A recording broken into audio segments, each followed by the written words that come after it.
Oui, tu es donc philosophe, doctorante en philosophie et intervenante régulière en école d'architecture à droite à gauche, mais c'est la première fois qu'on a la chance de t'entendre à l'école d'archi de Nancy. Donc, je te remercie d'avoir accepté l'invitation et je te laisse la parole. Bah, c'est moi qui vous remercie. Je suis super contente d'intervenir aujourd'hui. Moi, je suis, comme l'a dit Mathias, je suis philosophe et je suis co-encadrée par Mathias Rouleau ici présent. Donc voilà, je suis très contente d'intervenir ici. Je voulais juste vous dire que vous pouvez m'interrompre à tout moment, vous poser des questions. Là, actuellement, enfin, pour bien voir mon écran, je vois pas le chat, mais vous pouvez écrire sur le chat et quelqu'un peut parler, enfin, transmettre ce qui se sera écrit sur le chat. Ça me ferait très plaisir. Donc, je viens vous parler d'écologie décoloniale. Alors, je suis absolument pas spécialiste de la question, mais je mobilise ce champ allègrement dans mon travail sur et avec l'architecture. Donc, je voulais aussi dire un petit mot en passant, parce que je pense que c'est important de le rappeler, à propos du thème de ce séminaire décoloniser nos vies et nos imaginaires, et de l'intervention que je vais faire aussi aujourd'hui, à propos de l'islamo-gauchisme. Je pense que c'est très important qu'on parle encore de ces thèmes-là, et ils sont bienvenus dans toute forme d'enseignement. Donc voilà, donc je remercie je remercie l'organisation de ce séminaire. Voilà. Est-ce que vous m'entendez bien? Tout va bien? Ouais, merci. Très bien. Ok. Ok, super. Du coup, je me lance. Donc, je pense que ça va durer comme prévu 45 minutes. Mais vous inquiétez pas, il y a 81 diapos, mais elles sont dédoublées, c'est normal. Donc, pas de panique à bord. Donc, pas de panique à bord. On va effectivement parler de bateaux. Donc, je voulais commencer par une citation. La citation qui ouvre l'ouvrage sur lequel je m'appuie aujourd'hui, qui est Une écologie décoloniale de Malcolm Ferdinand, Penser l'écologie depuis le monde caribéen. Bon, je vous ai envoyé un extrait qui est dans le prologue, mais qui n'est pas l'introduction. J'espère qu'il vous a plu d'ailleurs, l'extrait. Mais en tout cas, l'ouvrage commence sur une tempête. Donc, je vous lis la citation parce elle est jolie aussi. C'est « Une colère rouge recouvre le ciel. Les vagues s'agitent, l'eau monte, les oiseaux s'affolent. Les vents tourbillonnants enroulent les destructions des écosystèmes de la Terre, les esclaves des non-humains tout autant que les violences guerrières, les inégalités sociales, les discriminations raciales et les dominations des femmes. La 6e extinction de masse d'espèces est en cours. Les pollutions chimiques percolent dans les aquifères et les cordons ombilicaux. Le réchauffement planétaire s'accélère et la justice mondiale reste inique. La violence gagne l'équipage, les corps enchaînés sont abandonnés aux profondeurs marines et les mains marronnes cherchent l'espoir. Les cieux tonnent haut et fort, le navire-monde est en pleine tempête moderne. Comment faire face à cette tempête? Quel cap chercher? Voilà, donc ça c'est le paragraphe qui ouvre l'ouvrage. J'espère que ça éclaire un peu pourquoi j'ai mis dans le titre Piste pour faire monde face à la tempête moderne. Et la tempête moderne, en fait, c'est un peu tout ça. C'est plein de problèmes qu'il s'agit de penser ensemble, plein de faisceaux d'acteurs et d'oppression qui vont englober par exemple le capitalisme néolibéral, le militarisme et l'impérialisme, l'exploitation des travailleurs et des travailleuses, les violences sexistes, le racisme et le néocolonialisme, les technologies nucléaires, la déforestation, l'extractivisme, l'appropriation des terres des terres et de l'eau, et le changement climatique. Donc voilà, donc on a tout ce gros paquet et il faut un peu démêler les fils et essayer de penser tout ça ensemble sans faire de hiérarchie. Et c'est justement ce que se propose de faire l'écologie décoloniale. Donc j'ai mis en pluriel écologie décoloniale, notamment parce qu'il y a plusieurs auteurs et plusieurs autrices qui travaillent ce champ. Du coup, je voulais pas homogénéiser la chose, surtout que c'est quelque chose de naissant. Donc, la réflexion que je vous propose aujourd'hui, donc philosophe que je suis, et il y a une déformation professionnelle, du coup, ce sera en 3 temps.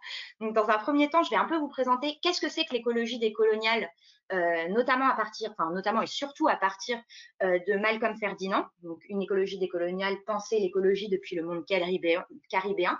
Et je vais essayer d'insister sur ce que Malcolm Ferdinand appelle l'habité colonial, d'une part parce que c'est central et d'autre part parce que je pense que c'est pertinent, notamment face à des architectes ou futurs architectes que vous êtes. Ensuite, je vais essayer de tirer des conséquences plus générales et plus théoriques de ce champ de Malcolm Ferdinand de l'écologie décoloniale pour essayer de dégager des décentrements critiques et multidimensionnels. Je vais revenir sur le terme de multidimensionnalité, ne vous inquiétez pas. Et enfin, j'essaierai modestement de dégager des perspectives écologiques et décoloniales pour l'architecture, mais c'est à titre de proposition, parce que je rappelle, je ne suis pas du tout architecte, je suis philosophe. Du coup, voilà. La première partie sera plus longue, parce que je voulais bien vous transmettre les éléments les plus importants. Alors, pour ce qui est de l'écologie décoloniale, une critique de l'habité colonial. Alors, je voulais introduire les 3 propositions que fait Malcolm Ferdinand dans le prologue de son ouvrage pour expliquer comment faire face justement à la tempête. Donc, je ne sais pas si vous avez remarqué, j'ai mis le tableau de William Turner qui s'appelle le bateau négrier, The Slave Ship, sur lequel s'appuie beaucoup Malcolm Ferdinand. En tout cas, pour ce qui est des 3 propositions pour faire face à la tempête, la première, c'est celle que vous avez lue. La première proposition théorique de Malcolm Ferdinand, c'est la nécessité de penser une double fracture qui est à la fois coloniale et environnementale. Donc, il s'agit de la mettre en évidence parce qu'elle est impensée. Donc, cette fracture elle est double, du coup, elle est en 2 temps. On a d'une part une fracture environnementale. J'espère que le texte vous aura rendu ce tableau intelligible. Où on aura une fracture verticale, c'est-à-dire entre, grosso modo, la planète, l'environnement, la nature, d'une part, et d'autre part, l'homme, l'humain, l'anthropos, l'homme avec un grand H, qui serait plus valorisé par rapport à la planète, l'environnement, la nature. Et d'autre part, on aurait une valorisation et une homogénéisation horizontale, où, par exemple, chez les humains, les êtres humains et les humains et les humaines, on aurait d'un côté l'homme blanc, chrétien, diplômé et de classe aisée d'un côté, et de l'autre côté, plein d'humains, d'humaines, d'hommes et de femmes, des pauvres, des malades, des racisés, etc. Donc, en gros, tout ce que Malcolm Ferdinand appelle de temps en temps, mais pas souvent, les subalternes. Et cette fracture horizontale, on la retrouve aussi dans le monde naturel, donc aussi bien en termes de milieu, donc en opposant par exemple la nature vierge et les natures urbaines, et chez les populations animales, par exemple entre les grands prédateurs et les animaux domestiques. Voilà. Et donc l'environnementalisme, c'est un des courants qui vont essayer de penser la fracture, de remettre en cause la fracture verticale, donc entre ce qui est en haut et ce qui est en bas, mais sans remettre en cause l'homogénéisation qu'on trouve horizontalement. Et d'autre part, on a la fracture coloniale, donc, où là, on a aussi une fracture verticale entre les colonisés et eux, ils féminisent pas mal comme Ferdinand, mais bon, d'une part, et les colons, les maîtres et la métropole d'autre part. Et de la même manière, on trouve une fracture horizontale qui tend à être valorisée et homogénéisée de la même manière qu'on l'a vu avec la fracture environnementale. Et donc, il y a plein de courants décoloniaux. Bon, il en cite beaucoup et il fait un vrai panorama très, très riche. Mais en gros, tout ce qu'il met dans les mouvements décoloniaux vont, de la même manière que les environnementalistes, remettre en cause la fracture verticale sans interroger l'homogénéisation et la fracture horizontale. Voilà.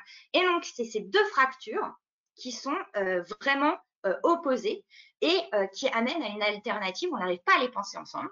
On a une alternative que Malcolm Ferdinand dit dommageable, c'est-à-dire d'un côté, soit on remet en cause la fracture environnementale à condition de maintenir le silence de la fracture coloniale de la modernité, donc ça c'est à gauche, soit à droite, on déconstruit la fracture coloniale à condition d'abandonner les enjeux écologiques. Donc c'est une double fracture qui accentue la tempête moderne, ou sur laquelle repose la tempête moderne. Et on a une sorte de ce qu'appelle Malcolm Ferdinand une cale de la modernité où sont enfermés les subalternes du monde, qu'ils soient humains, humaines ou non humains. Ça, c'est la première proposition. La deuxième proposition qu'il fait dans l'introduction, c'est de penser l'écologie depuis le monde caribéen. Je vous ai mis une petite carte des Caraïbes, notamment parce qu'on connaît très mal les dom-toms, les territoires d'outre-mer, et notamment dans les Caraïbes, bon, il n'y a pas que les Caraïbes françaises, mais on les connaît très mal. Et donc, ce que propose Malcolm Ferdinand dans son ouvrage, c'est une démarche située qui propose de penser l'écologie depuis un point et depuis les Caraïbes, notamment parce qu'il est concerné.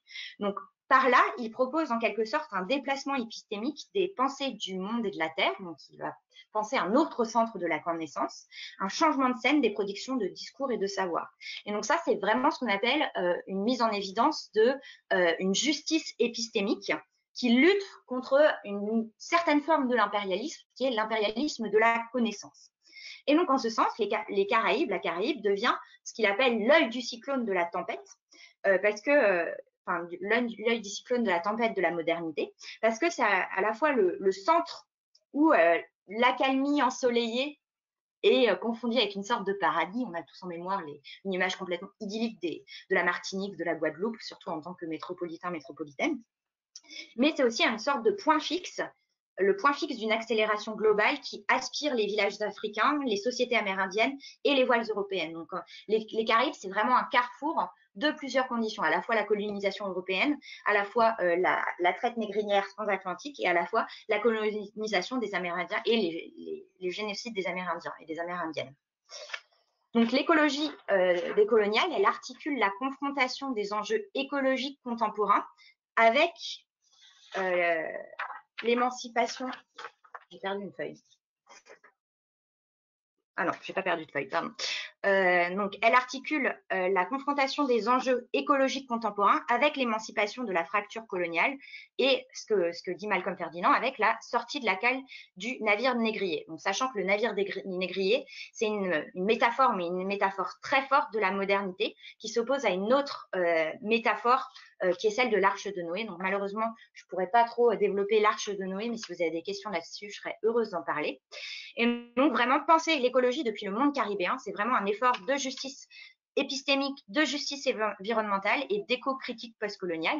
Et il y a une citation que j'aime beaucoup et que je crois que Malcolm Ferdinand aime beaucoup aussi, qui est « L'écologie décoloniale est un cri multiséculaire de justice et d'appel de monde ».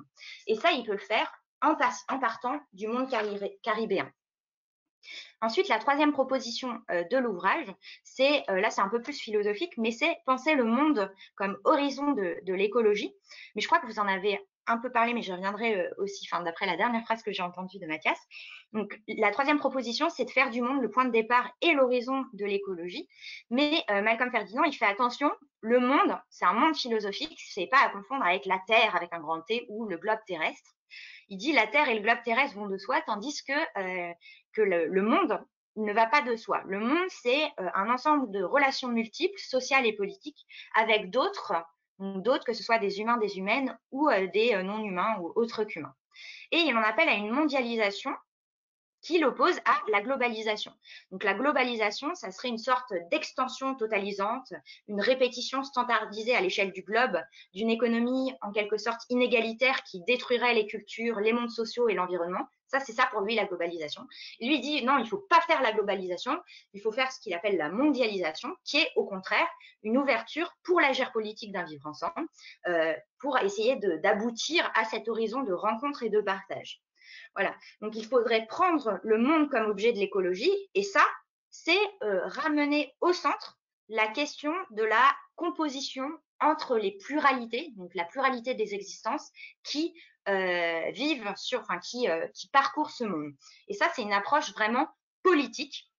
Donc là, je pense que ça peut vous intéresser. Il y a un passage qui est assez intriguant où il insiste, Malcolm Ferdinand, sur l'idée que l'écologie, elle ne doit pas rester cantonnée à la question de l'oikos en grec. Donc l'oikos, c'est la maison. C'est vrai qu'il y a beaucoup de travaux en écologie qui pensent la maison, l'habitation à partir de l'origine grecque de l'oikos et qu'on retrouve dans écologie ou économie, qui est la maisonnée en quelque sorte. Il dit, la terre, justement, la terre n'est pas notre maison.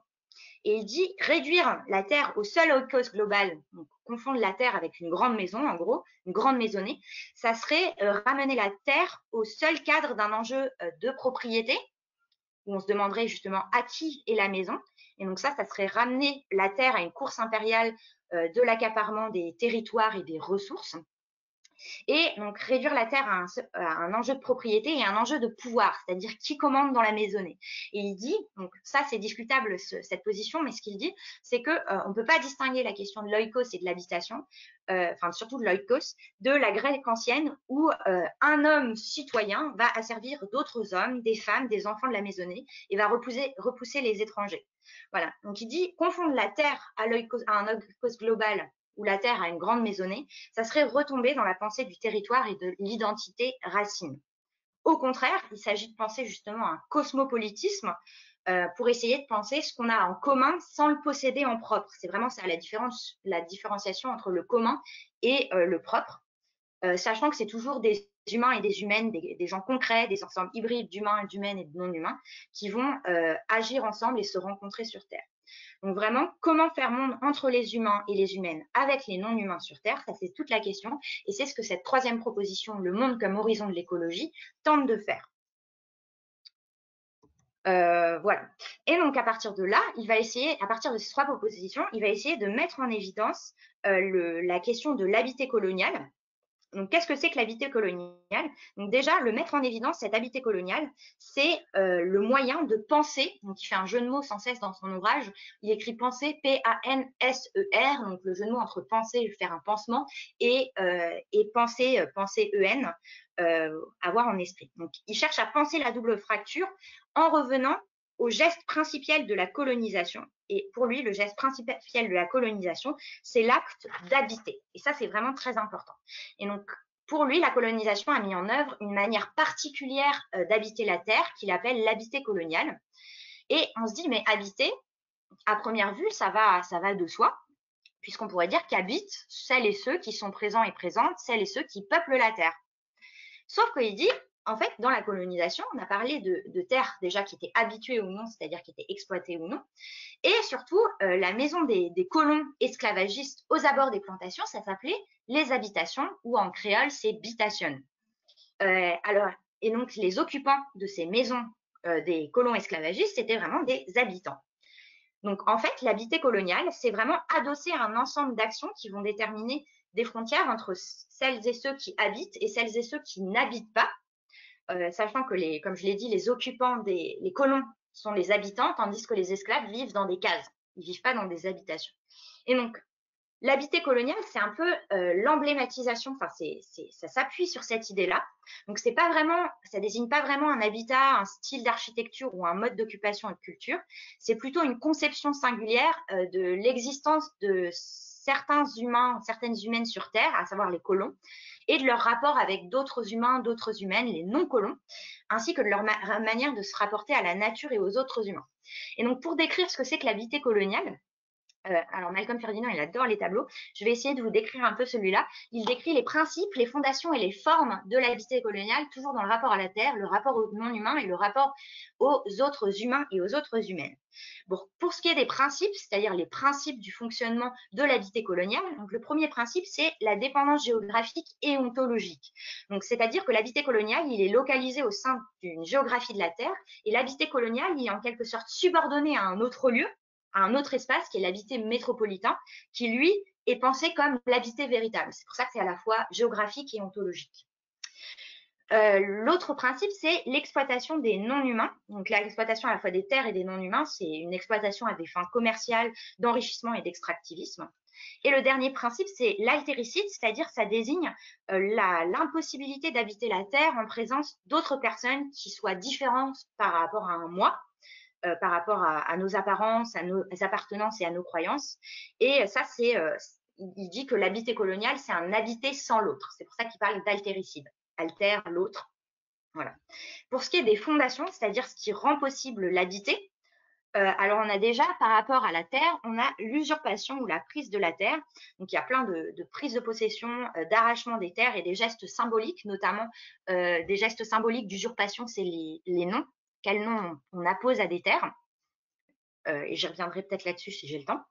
La deuxième fondation, c'est-à-dire ce qui rend possible l'habiter, c'est le défrichage et la déforestation, avec l'idée qu'il y a vraiment une corrélation entre l'abattage du bois et l'habiter, au point qu'il dit que l'abattage du bois, c'est une condition de l'habiter, et ce n'est qu'à partir du moment où l'arbre est abattu que l'habiter colonial commence. On a vraiment une exploitation des ressources, et pas que forestières d'ailleurs, des ressources minières et aussi des sols.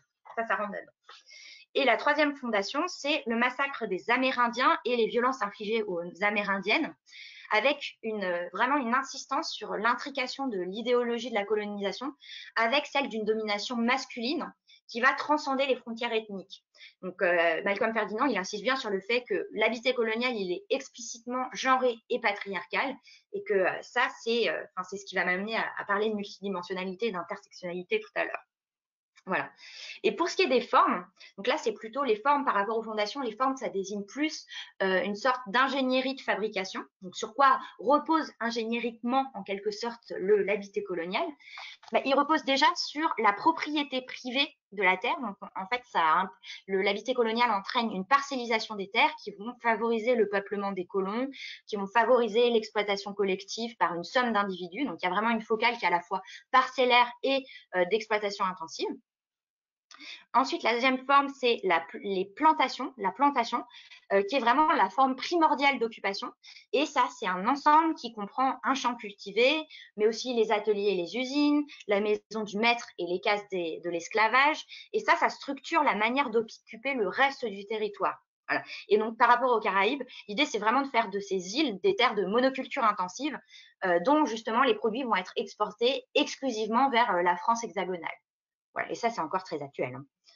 Et enfin, la dernière forme, c'est l'esclavage. En gros, c'est l'exploitation massive des êtres humains qui s'appuie sur un mode d'organisation hiérarchique de la production qui met en scène un maître et des serviteurs et des serviteuses. Donc, on a vraiment l'habitant qui est le maître et le maître qui est l'habitant. Ça devient vraiment synonyme par rapport à ça. Et donc, on a une domination des êtres humains pour poursuivre l'habité colonial. Et ça cumule à la fois l'esclavage des Amérindiens et des Amérindiennes et la traite négrière transatlantique. Voilà. Donc, qu'est-ce que c'est que cette habité coloniale au total? Pour être simple, c'est finalement l'imposition d'une manière singulière, violente et destructrice, pardon, c'est la dernière phrase là, d'habiter la terre.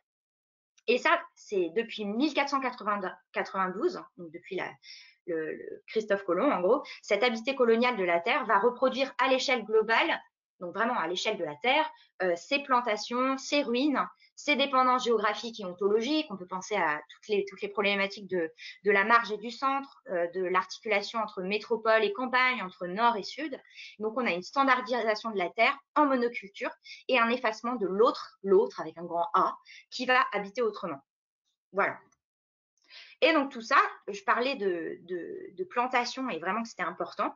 Il y a vraiment des ruptures que met en place le système de plantation. Donc, il s'agit avec l'habité colonial, en insistant sur qu'est-ce que c'est que l'habité colonial, de repérer justement les destructions que l'habité colonial induit ou engendre. Donc, ça s'appuie sur plusieurs formes d'impérialisme. Déjà, il y a l'impérialisme écologique qui s'appuie sur une ingénierie écologique des paysages en plantation. Ensuite, il y a un impérialisme socio-économique et politique qui assujettit des humains et des humaines et des non-humains à ces plantations, à ces mêmes plantations. Et enfin, on a un impérialisme ontologique dont j'ai un peu parlé, où il y a une imposition d'une conception singulière de ce que sont la Terre et les existants sur la Terre, selon une logique d'exploitation qui vient enrichir que quelques propriétaires. Et ça crée des ruptures qui sont fatales. Donc, on a par exemple ce que Malcolm Ferdinand appelle des ruptures écuménales, qui sont en gros des ruptures de relations géographiques et ontologiques entre l'humanité et le reste de la Terre. Donc, par exemple, il parle de perte des pratiques culturelles, de perte de croyances, de perte de récits et de cosmologie, de perte de systèmes de référence. Et c'est ça qu'il entend par rupture écuménale. On a d'autres ruptures qui sont plus tangibles et plus parlantes, qui sont des ruptures paysagères, donc notamment à cause de la déforestation, des ruptures biodiversitaires qui résultent de l'homogénéisation des cultures et du remplacement d'un équilibre biologique par un quadrillage de quelques plantes choisies pour l'exploitation. Et on a enfin des ruptures métaboliques qui reposent en gros sur des échanges écologiques inégaux avec la Terre et des échanges écologiques inégaux entre la marge et le centre, donc par exemple entre les colonies et l'hexagone, ou les Caraïbes et l'hexagone si on reste sur notre exemple.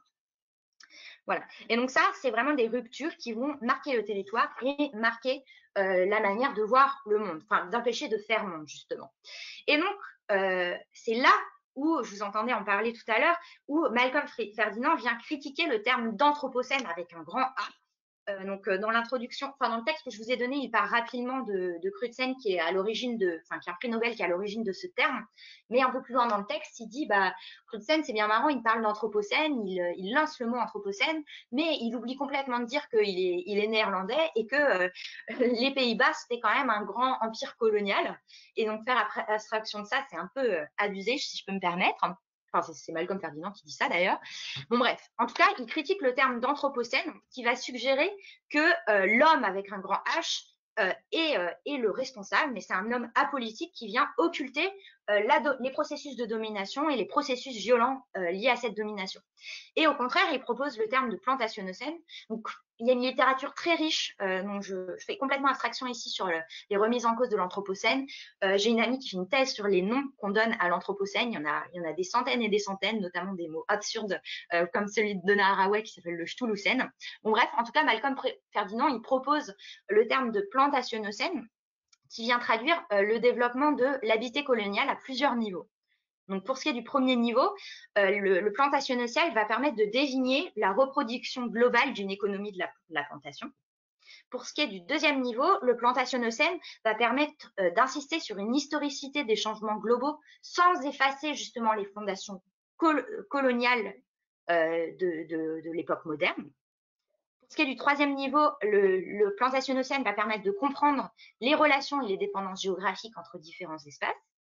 Pour ce qui est du quatrième niveau, le plantationnocène va permettre de désigner l'imposition mondiale d'une politique de la plantation avec une esthétique de la répétition. On va tout standardiser, tout répéter les mêmes espaces, répéter les mêmes plantations, répéter les mêmes processus et les mêmes systèmes d'exploitation.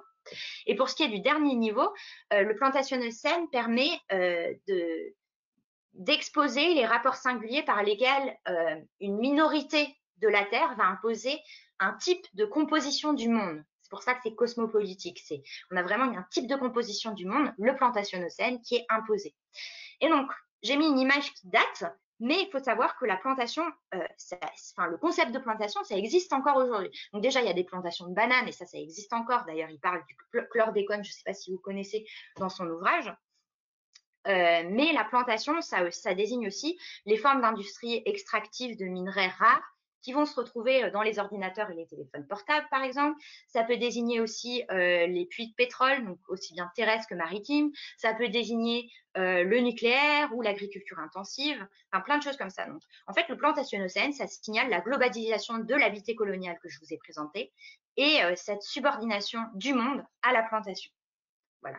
Ça, c'est vraiment très important. Et donc, ce qu'on peut dégager de tout ça, c'est que, en fait, l'analyse de l'écologie décoloniale de Malcolm Ferdinand, en fait, c'est une théorie de la domination. Et donc, pour ça, pour vous dégager quelques aspects importants de tout ce que je vous ai raconté jusque-là, je voudrais faire référence à une globalisation de l'habité coloniale de la Terre et subordination du monde à la plantation. Donc, je voudrais faire référence, comme je disais, à une écoféministe mais qui a une réflexion beaucoup plus large de ce qu'on peut entendre a priori ou préalablement par écoféminisme, mais elle s'appelle Val Plumwood. Et dans Feminism and the Mystery of Nature, elle insiste sur les mécanismes de la domination qui font sens ici, je pense. Donc, je vous ai mis un petit crocodile parce qu'elle a eu une mésaventure, un accident dramatique avec un crocodile où elle y a échappé belle et elle travaille là-dessus. Mais les mécanismes de la domination, elle en identifie 5 qu'on a retrouvés avec le plantationnocène et l'habité coloniale. Donc, le premier mécanisme de domination, donc la domination qui implique toute forme de domination, les dominations de genre, les dominations de la nature, de classe, de race, tout ce qu'on veut, d'orientation sexuelle aussi. Donc, le premier mécanisme, c'est la mise en arrière-plan qui s'appuie sur la dénégation, c'est-à-dire la mise en arrière-plan des catégories qu'on infériorise, qui deviennent une simple toile de fond à la fois de l'histoire et de la pensée. Et donc, dans ce cas, le maître, donc, qui devient un concept, mais le maître va bénéficier de l'autre tout en niant une sorte de dépendance à ses services. Et là, on voit bien avec la Caraïbe qui est vraiment mise en arrière-plan. Et donc, l'autre les catégories infériorisées sont perçues comme inessentielles. Donc, par exemple, on le voit pour des questions de genre où les contributions des femmes sont niées et on exproprie ce qu'elles produisent et du coup on les exploite. Mais on le voit aussi avec les colonisés qui sont dénigrés, qui viennent en quelque sorte un arrière-plan de la civilisation, tout comme leurs terres deviennent un arrière-plan, une nature inessentielle qui ne semble imposer aucune limite au but des entreprises humaines occidentales. Ensuite, il y a l'exclusion radicale qui s'appuie sur une hyperséparation. Donc là, on va vraiment poser les catégories inférieures comme radicalement et essentiellement différentes des catégories supérieures. Et donc, on aura une identité dominante qui est vraiment définie emphatiquement et en opposition avec l'identité subordonnée. On a vraiment une hyper-séparation. C'est pas juste une séparation, c'est une hyper-séparation qui va, par exemple, amplifier le nombre, la portée ou la signification des qualités distinctives entre les dominants et les dominés. Et donc, on a en quelque sorte un gouffre qui va empêcher la complémentarité, la conjonction et la continuité entre les deux groupes qu'on sépare. Et en l'occurrence, on va ce qu'on appelle naturaliser la domination. C'est-à-dire, on va poser les différences comme étant telles qu'elles ne peuvent qu'être que naturelles. Voilà, c'est pour ça qu'on parle d'exclusion radicale et d'hyperséparation. Le troisième mécanisme qu'identifie Val-Plumwood et qu'on retrouve ici, c'est l'incorporation, qui s'appuie sur une définition relationnelle. Donc l'incorporation, c'est-à-dire que les catégories infériorisées vont être définies, mais que en rapport aux catégories supérieures. Donc soit par la négative et par la mise en évidence de manque ou de lacunes. Donc, on va identifier l'autre qu'en relation avec l'identité dominante, et c'est pour ça qu'on parle de marge et de sang. La marge ne pourrait être comprise dans ce cadre que par rapport au sang. Les Caraïbes ne peuvent être comprises que dans la relation avec la France hexagonale. Les colonies que par rapport à la métropole. Voilà. Et donc, on a une dissemblance du subordonné qui apparaît comme une sorte d'appel à le contrôler et à le gouverner. Et dans ce cas, les différences entre les dominants et les dominés, en quelque sorte, ces différences deviennent des déficiences. Voilà. Et des différences qui ne sont jamais perçues comme des signes de diversité, mais plutôt comme des négatifs qu'il faudrait rectifier. Le quatrième mécanisme de domination, c'est l'instrumentalisme qui s'appuie sur une objectivation. Donc ça, c'est très clair dans le cadre de l'écologie décoloniale parce qu'on va exploiter. Mais en gros, l'idée de l'instrumentalisme, c'est qu'on va nier tout but propre aux catégories inférieures. Donc c'est-à-dire que tous les buts explicites vont être attelés aux objectifs, aux besoins du maître ou de la métropole. Et ça, on le voit, par exemple, dans toute forme de lutte où, par exemple, les canons de vertu d'une bonne épouse ou d'un ou d'une bonne colonisée ou d'un ou d'une bonne travailleuse vont être définis qu'en termes d'utilité pour l'identité dominante. Voilà, donc on a une réduction des autres humains et des non-humains, à des matériaux bruts pour des projets dominateurs. Donc c'est vraiment la porte ouverte, comme on objectifie tout, on peut exploiter tout. Voilà. Et le dernier mécanisme qu'on a vu notamment dans les tableaux de fractures environnementalistes et fractures coloniales, c'est l'homogénéisation qui s'appuie sur du stéréotyping de Val-Plumwood, où en quelque sorte on a une division entre deux ordres unifiés et cohérents. Donc on aura les dominants d'une part et tous les dominés qui sont tous et toutes dans le même sac en fait. Et c'est tous les mêmes. Les femmes, c'est tous les mêmes. Les colonisés, c'est tous les mêmes. Enfin voilà. Les animaux, c'est tous les mêmes. Et donc en fait, ça nie la multiplicité des situations et des identités de ces sphères-là. Et on va homogénéiser ça. Et pour faire ça, on va stéréotyper. Voilà. Donc les colonisés sont perçus comme étant toutes semblables, sont non pas des individus, mais une collectivité anonyme dont les éléments sont uniformes et interchangeables. Et pareil pour les autres humains, donc les non-humains, les animaux, les végétaux, les terres, ça devient une ressource homogène. Et c'est pour ça qu'on peut parler de nature vierge, avec un grand N, de wilderness. Et ça, c'est vraiment un support pour ce qui va être le centrisme. Voilà. Donc, ça me permet de passer à ma deuxième partie, où je vais essayer justement de voir qu'est-ce qu'on peut en tirer, quels sont les grands aspects qu'on peut tirer de tout ça. Donc, je vais briser le suspense tout de suite. Il y en a 3. Donc, il y a l'intersectionnalité ou la multidimensionnalité, il y a la critique du centrisme et il y a la question des liaisons et des relations. Donc, je vais vous présenter un peu ces 3 aspects rapidement. Donc, déjà, pour la en fait, l'écologie décoloniale permet justement d'insister sur une multidimensionnalité face à ce qu'on peut appeler le modèle du maître. Donc, en fait, avec l'écologie décoloniale, les écologies décoloniales vont prendre acte qu'il y a une cartographie complexe des dominations. C'est-à-dire qu'on a une interconnexion des oppressions de race, de classe sociale, de genre, de sexualité, de religion, avec des dualismes qui sont interconnectés, des oppressions qui sont interconnectées. Et c'est pour ça qu'on peut parler de cartographie complexe où les différents rapports vont s'articuler, non pas de manière simplement analogique, genre la domination des femmes, c'est comme la domination des colonisés, pardon. Non, c'est pas justement de manière analogique, mais c'est de manière spécifique et non additive, où on va voir que les dominations vont interagir dans une variété de contextes avec des formes synergiques d'exclusion. Et ça, c'est ce qui permet de penser, c'est ce que permet de penser la notion d'intersectionnalité qui a été élargie par la notion de multidimensionnalité, mais si vous voulez, on peut les comprendre un peu pareil. Mais l'intersectionnalité, en gros, ça permet l'analyse de l'imbrication des systèmes de domination qui sont croisés, avec l'idée qu'on a des identités enchâssées dans des rapports de force. C'est-à-dire qu'une personne, c'est pas juste une personne, c'est à la fois une identité de genre, une position sociale, une éducation, une couleur de peau, une nationalité, une orientation sexuelle, une religion, bref, plein de choses comme ça. D'ailleurs, je ne sais pas si vous avez remarqué, mais quelque chose que moi je ne connaissais pas avant de lire Malcolm Ferdinand, c'était l'importance de la religion, du christianisme notamment, dans les rapports de domination coloniale, pour le coup.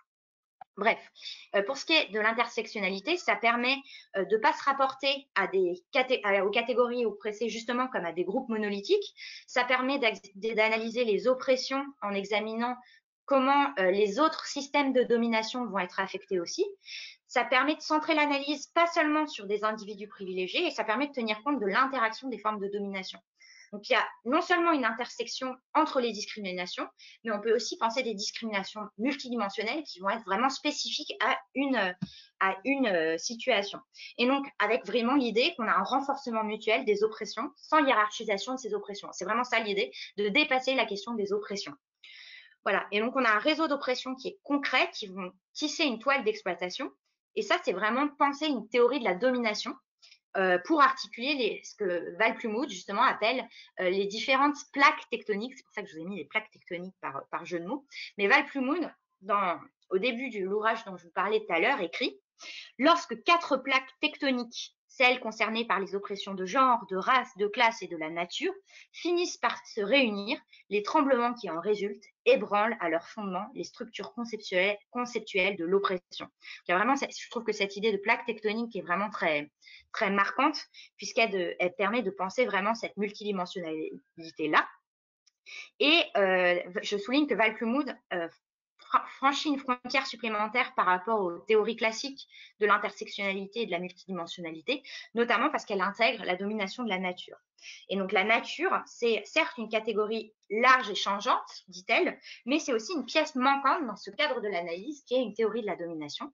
Et donc non seulement il faut une explication adéquate de la domination de la nature, et pour avoir une explication adéquate de la domination de la nature, il faut s'appuyer sur les théories d'autres formes d'oppression, comme le colonialisme, mais en retour, il y a l'idée avec Val Plumwood que la nature, elle peut contribuer, ou les autres humains, on peut dire, peut contribuer à une compréhension plus complète de la domination et de la colonisation en général. Et donc, dans ce cadre, c'est vraiment ça l'écologie décoloniale. C'est vraiment cette critique intersectionnelle, multidimensionnelle de la domination humaine et de la domination de la nature, et ça souligne la complexité de cette identité dominatrice qui est le maître. Voilà, ça c'était pour la multidimensionnalité. J'espère que ça vous a convaincu. Ce que permet aussi l'écologie décoloniale, c'est de contourner le centrisme en décolonisant la pensée. Donc, ça récuse non seulement l'androcentrisme et l'anthropocentrisme, comme le ferait le féminisme, l'écoféminisme, mais aussi l'ethnocentrisme et l'eurocentrisme. Donc, au total, en fait, ça accuse tous les centrismes. Et décoloniser la pensée, c'est vraiment accuser cette tendance au centrisme. Par exemple, on peut accuser le monopole de l'élaboration des connaissances qui seraient détenues par les universitaires occidentaux et occidentales. Donc ça, il le dit Malcolm Ferdinand dans le texte que je vous ai envoyé. Mais on peut aussi penser à l'intérêt des dominants qui seraient distingués comme universels et mutuels. Bref, en tout cas, ce qu'il faut faire, c'est élaborer des théories contre-centriques Et ça, c'est vraiment apporter une justice épistémique et transcender la perspective coloniale, dualiste et centriste. Et pour ça, en fait, ce que permet l'écologie décoloniale et le contre-centrisme de l'écologie décoloniale, c'est d'accuser le fait qu'une structure centrée, ça induit une insensibilité envers les besoins, l'agentivité ou les revendications de l'autre, donc autre avec un grand A. Et Val Plumwood, elle appelle ça, cette structure centrée, elle le ramène à une cécité morale et culturelle. Voilà, donc il faut vraiment abandonner le paradigme centrique au profit d'un cadre qui va encourager au contraire l'écoute et la rencontre. Et pour ça, il faut décoloniser la pensée, et décoloniser la pensée dans le rapport aux autres, donc que ce soit des humains, des humaines ou des non-humains ou autres qu'humains ou plus qu'humains, ça dépend du terme qu'on aime. Et le concept dans ce cadre, le concept de colonisation, ce qui est intéressant, c'est qu'il est aussi applicable directement à la nature non humaine elle-même. Donc, on a une colonisation généralisée. Il faut décoloniser la pensée, décoloniser généralement la pensée. Voilà. Et donc, pour reconnaître que la nature et les peuples indigènes ont été colonisés, c'est nécessaire en quelque sorte de repenser, de relocaliser, de redéfinir nos concepts au sein d'une critique anticoloniale qui est plus large. Et pour ça, il faut réinventer nos identités et notre sensibilité au monde vivant dans une forme d'ontologie relationnelle. Donc, il y a une citation de Val Plumwood que j'aime bien. Je ne vous ai pas mis la référence, je suis désolée, je pourrais vous la donner tout à l'heure. Mais c'est dans L'œil du crocodile, où elle invite à reformuler la vie humaine en termes écologiques et reformuler la vie non humaine en termes éthiques. Et ça, c'est aussi décoloniser la pensée. Voilà. Donc ça, c'est le deuxième aspect théorique sur lequel je voulais insister. Et le troisième, c'est la question de la liaison et de la relation. Et pour ça, je m'appuie sur un auteur sud-africain qui s'appelle Achille Mbembe, et notamment sur son ouvrage qui s'appelle Politique de l'inimité.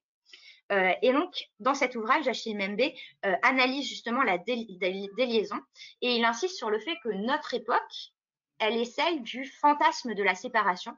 Il dit qu'à chaque fois qu'on dit nous, en fait, nous, c'est exclure quelqu'un d'autre ou quelque chose d'autre. Et ça, c'est notamment dû au capitalisme qui induit de nombreuses pulsions de séparation.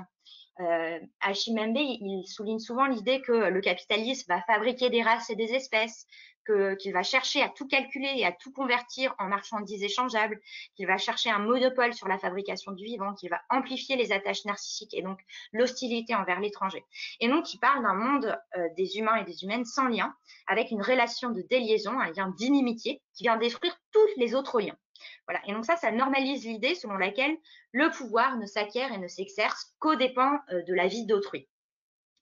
Et donc, contre ça, il faudrait reconnaître les vulnérabilités communes au sein d'une période d'exposition et de destruction extrême. Donc ça, c'est les termes de Achille Mbembe, mais je pense que c'est très actuel, surtout aujourd'hui. Et donc, reconnaître la fragilité et l'instabilité comme étant le lot de tous et de toutes, et de reconnaître la vulnérabilité comme étant le fond commun des vivants. Et pour ça, il faudrait se laisser affecter par autrui et ça, ce serait un premier pas vers une forme de sollicitude qui va échapper justement à cette déliaison et à cette inimitié.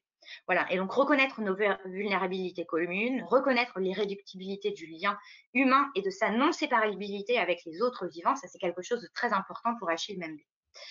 Voilà. Et donc, il va essayer de penser des solidarités et des enchevêtrements avec une pensée de la complémentarité et de la différence.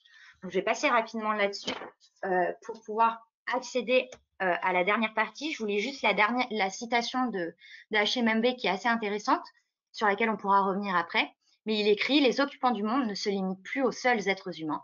Plus que jamais, ils incluent nombre d'artefacts et toutes les espèces vivantes, organiques et végétales. Il n'y a pas jusqu'aux forces géologiques, géomorphologiques et climatologiques qui ne complètent la panoplie des nouveaux habitants de la Terre. Nous sommes donc passés de la condition humaine à la condition terrestre. » Voilà. Et donc, c'est vraiment cette condition terrestre qui insiste sur une représentation relationnelle avec des continuités et des différences du monde qui est importante. Voilà. Et donc, j'en viens rapidement, mais c'est plus des pistes. Du coup, on pourra discuter là-dessus. Je suis vraiment désolée pour la gestion du temps. Mais sur les perspectives écologiques et décoloniales pour l'architecture, avec, alors là, c'est des propositions pour savoir comment est-ce qu'on pourrait faire quelle perspective on pourrait avoir pour l'architecture. Et donc, le premier point qui me semble intéressant, c'est la question du projet architectural qui est aux prises avec les décentrements. Donc, je me dis que utiliser l'écologie décoloniale en architecture, c'est pas juste simplement concevoir et construire des bâtiments écolos qui seraient respectueux des habitants et des habitantes et des pratiques locales, mais c'est peut-être avant tout commencer par se demander s'il n'y aurait pas une hégémonie dominatrice qui pourrait être à l'œuvre dans la discipline, dans la pratique architecturale elle-même. Et si oui, comment tenter de s'en défaire? Donc, je crois que vos workshops vont essayer de se prendre à ce jeu, comment se défaire de ça.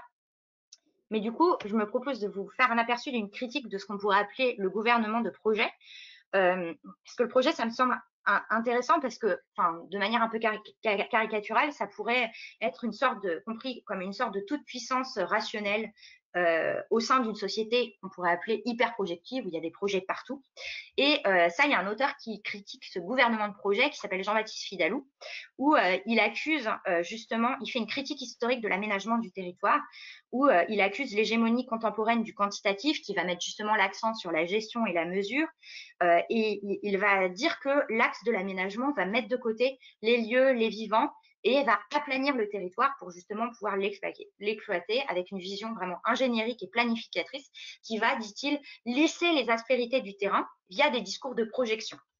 Donc, il écrit « La planification de l'ingénieur doit mesurer, découper, sectionner le réel. Elle doit le partitionner par autant d'infrastructures et de calculs économiques pour pouvoir asseoir sa domination, au point que chaque plan de l'économie et du social est désormais investi de ces mécanismes de projet, de mesure et de contrôle. » Donc, c'est un peu caricatural puisqu'il dit qu'avec l'aménagement du territoire, on a une comptabilité du vivant, une standardisation, une réduction du monde en libre de compte. Voilà.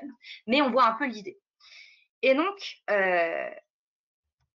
il faudrait déceler les tendances à la domination et peut-être essayer d'interroger la projection et la planification. Et pour ça, je propose une opposition, donc c'est juste à titre de suggestion, je suis en train de travailler dessus. Mais déjà, il y a la distinction entre autonomie et hétéronomie que fait Jérémy Thiel et dont vous a peut-être déjà parlé Mathias. Mais en gros, c'est l'idée qu'on pourrait opposer un projet autonome, c'est-à-dire en gros les architectes dans leur tour d'ivoire qui vont faire des projets dans leur bulle, et des projets hétéronomes, c'est-à-dire qui vont se confronter au réel. Et je propose aussi une autre opposition entre exogène et endogène. Donc, exogène, ce serait une imposition d'un projet de l'extérieur, tandis qu'endogène, ce serait un projet qui émergerait plutôt du lieu. Et donc, on aurait en quelque sorte, d'une part, une projection, une planification dominante et exogène, et d'autre part, des pratiques endogènes qui reposeraient sur des savoirs incorporés indigènes et sur une matérialité plus qu'humaine du site.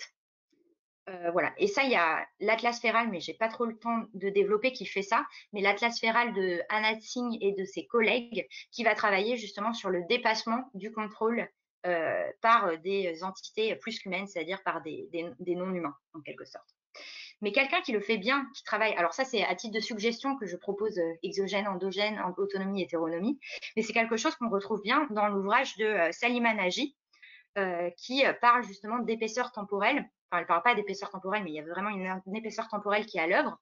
Et donc, elle travaille sur l'architecture de collecte, les greniers communs au Maroc. Et c'est super intéressant parce qu'il y a vraiment cette volonté d'insister sur l'hétéronomie et l'endogène, où on va collecter les matériaux pour faire un chantier et pour faire ces architectures de biens communs que sont les greniers. Et donc ça va passer par une attention aux différentes strates de temporalité. Donc on a le temps des matériaux, les strates qui vont s'enchevêtrer en quelque sorte, mais on a le temps des matériaux avec une préexistence des sols et des matériaux qui vont entrer dans la pratique architecturale et qui vont lui survivre. On a le temps du chantier, que ce soit un chantier de construction ou de restauration, où on va avoir un agencement en train de se faire des matériaux avec une temporalité qui va justement s'opposer à celle du projet et de la projection et qui va remettre en cause le dualisme entre la conception d'une part et la réalisation d'autre part, et donc la division du travail qui se fait donc entre les architectes et les artisans, et un peu du coup ça va relativiser cette fracture là et du coup la potentielle part d'hégémonie dominatrice qui pourrait s'y déceler. Et enfin, le temps des récits, qui insiste sur les dynamiques de patrimonialisation et les résistances à ces dynamiques, sur les temps des vestiges en devenir, sur les temps des récits transmis et partagés. Donc, on a vraiment cette historie matérielle qui est enchevêtrée, qui vient remettre en question le déterminé, l'achèvement, la finitude qu'on pourrait trouver dans le projet, et inscrire l'architecture dans des temps longs au sein de systèmes ouverts et accueillants. Voilà. Et enfin, je voudrais vous proposer encore une fois à titre de suggestion, une épistémologie décoloniale pour l'architecture. Alors là, c'est vraiment très expéditif, je suis vraiment désolée, j'espère que ça vous parlera quand même. Mais le premier aspect que pourrait être cette épistémologie décoloniale, ça pourrait être celui des savoirs situés, donc penser avec les concernés, en insistant sur le fait que les connaissances sont toujours issues d'une incorporation, enfin d'une incarnation spécifique et contingente. Les connaissances sont toujours situées d'un point de vue particulier et ces connaissances, elles ne sont pas absolues. Elles vont inaugurer des perspectives partielles sur le monde sans séparer celles et ceux qui connaissent et celles et ceux qui ne connaissent pas, sans séparer le sujet et les objets. Donc c'est pour ça que j'ai mis penser avec les concernés pour donner à voir justement des ouvertures inattendues. Le deuxième point, ça serait regarder d'en bas, c'est-à-dire penser depuis les concernés. Donc ça, c'est vraiment le décentrement par rapport au regard dominateur, totalisant et centré, où il faudrait décentrer, décoloniser le regard et instaurer de nouveaux régimes d'attention. Et enfin, pour aller vers des histoires vivantes, donc penser comme des concernés. Donc là, j'insiste sur une certaine culture du récit dont l'architecture pourrait bénéficier. Et donc, le récit pourrait me permettre de suivre les traces des lieux et des êtres avec des manières, enfin, ça pourrait être des manières de chercher les points de vue. Et donc, le récit, c'est pas juste une fioriture pour faire joli à côté, mais ça peut être vraiment un outil, je pense, épistémologique qui pourrait être très utile et qui pourrait permettre de déployer des récits attentifs à l'ordinaire, aux détails et aux instabilités. Donc vraiment, essayer de raconter des histoires autochtones vers une raison connective, c'est-à-dire une raison qui connecte. Et ça pourrait nous permettre élargir notre répertoire épistémologique, élargir nos capacités de discuter et de se connecter et de dialoguer avec les milieux, les êtres, les habitants, les habitantes, les non-humains qui investissent les lieux. Voilà, donc promouvoir une expressivité élargie. Et je voulais juste conclure rapidement sur une citation qui, je pense, fera bien la liaison avec la prochaine intervention, si je ne me trompe pas. C'est une citation de Deborah Burd-Rose et Libby Robin dans Vers les humanités écologiques. Voilà, ouvrage qu'il faut d'ailleurs que je rende à Mathias. Mais la citation est la suivante, c'est « Notre défi, en nous engageant dans de nouvelles façons de penser et de nous relier, est d'ancrer l'humain dans le non-humain et d'élargir les conversations humaines afin de trouver les moyens de nous engager dans, d'apprendre d'eux et de communiquer notre insertion au sein de l'expressivité et volonté d'épanouissement du monde. » Voilà, alors je vous remercie en remerciant les personnes qui sont importantes pour moi. Merci beaucoup, Julie. Merci. Désolée pour le rythme.